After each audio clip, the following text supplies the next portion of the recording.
What's up mga kabalita? Ayan, isang mapagpalang araw po sa ating lahat and welcome back po sa ating channel. Doon sa mga nagtatanong kung nagagawa po ba o napapalitan ng motor ang isang tower fan mga kaibigan. Siyempre po, ang sagot natin dyan ay opo. Ayun. Dinala po sa atin at na-check mga kaibigan ang fan na ito. At ayon sa ating pag-check ay sunog ang motor po na ito mga kaibigan. So nag-decide po ang may-ari na papalitan po sa atin ng bagong motor mga kaibigan. Actually hindi naman talagang brand new. Yun ay rewind Alright.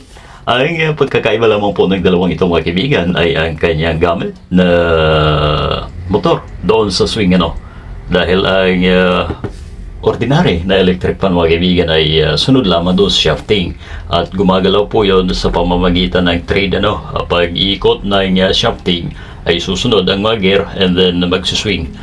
Unlike po dito na ang gamit po nito ay yung motor po natin. That's why medyo magastos ng kaunti kung ihahambing po natin doon sa ating mga ordinaryo na electric fan mga kaibigan. Ang tanong, parehas pa ang wiring? Siyempre, parehas po mga kaibigan. Wala pong pinagkaiba. Actually, ang pagkakabili po natin ng motor nito ay parehas lang doon sa maliit na desk fan mga kaibigan. Medyo mabusisi nga lang dahil alam niyo naman, ito ay tower fan mga kaibigan. So yan po, ay nais nating bahagi sa inyo lahat mga kabalita, sa lahat po ng ating giliw na taga-subaybay mga kaibigan. Kung hindi pa po kayo nakasubscribe sa ating Balita Electronics, eto, gawin nyo na po ngayon mga kaibigan.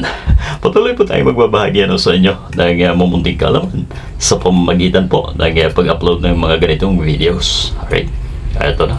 At ilalagay na po natin ang ating nabiling motor mga kaibigan. Ayan So parehas lamang po at walang pinagkaiba yan doon sa ordinaryo. Pwera na lamang po siguro mga kaibigan, mga kabalita, kung ito ay pabilog pero kwadrado din po yan mga kaibigan. So pwedeng pwede yung sa maliit medyo manipis na stator mga kaibigan. Ito na. Ayun, ilalapat po natin ang maigi at tingnan kung may play. Pagka wala, syempre magbabawas po tayo ng spacer mga kaibigan. Ganun lamang simple ang paggawa ng mga ganitong klase ng appliances. O yun bunutin natin ulit. At langisan huwag kalimutan natin langisan May foam naman yan sa loob at doon ko nilagay yung para ma-absorb bukod pa dito sa ating shaft at bushing syempre lalagyan din po natin yan mga kaibigan dahil sa init ng panahon ay talaga namang walang tatagal Okay, eto na, eksakto na. Sabi ng bayari sa atin ay ilang beses pa lamang po nagamit. At isa pa na idadagdag natin dito ang kapalit po na ito ay tanso. Yung dati po ay alum mga kaibigan. Yan po ay hindi maganda Siyempre mas matibay, di hamak na mas matibay ang copper mga kaibigan kumpara po natin dito sa alum. Okay?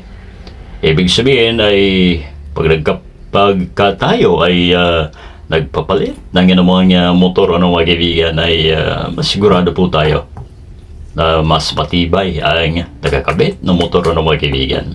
Ayan ang layunin ng pagpukpok mga kaibigan ay may tuwid ang shafting at yung bushing pag yan ay lumuwag.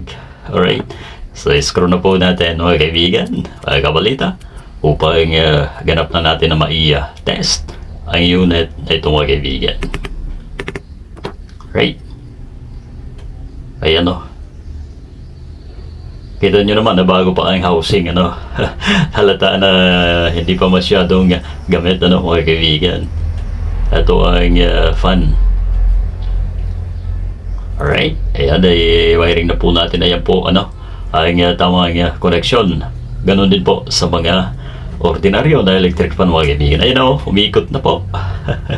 So goods na po ang ating unit na itong mga kaibigan. Sa lahat po ng ating kabalita, ito po ang hatid natin sa inyo na balita yung industrial mga kaibigan o mapa-electronics man dyan ay patuloy po tayong magbabahagi sa inyo mga kaibigan.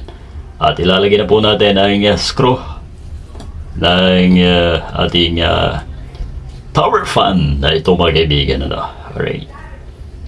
Ito yung bali nagsisilbing shifting tuloy. Bushing mga kaibigan sa upper na bahagi. Okay. Ayan na.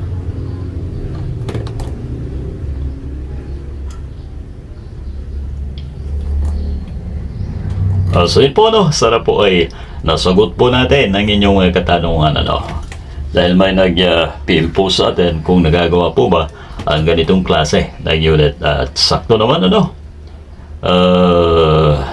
pagkalipas ng ilang araw ay ito may tanggap po tayo. Alright, at yan ang problema pa niya ay ang mismong motor mga kaibigan natin pong pinalitan base sa kagustuhan po ng ating suki mga kaibigan, mga kabalita. Ito na.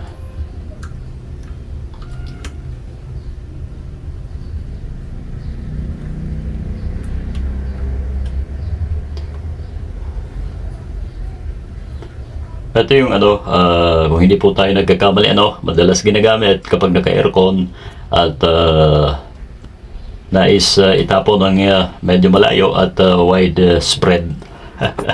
Diba? Ito po yun mga kaibigan. Ayan. Siyempre, lalagay na po natin ang takay upang isa lang. Ayan humiikot na po. Guns na mga kaibigan. Ayan hawakan ko pa.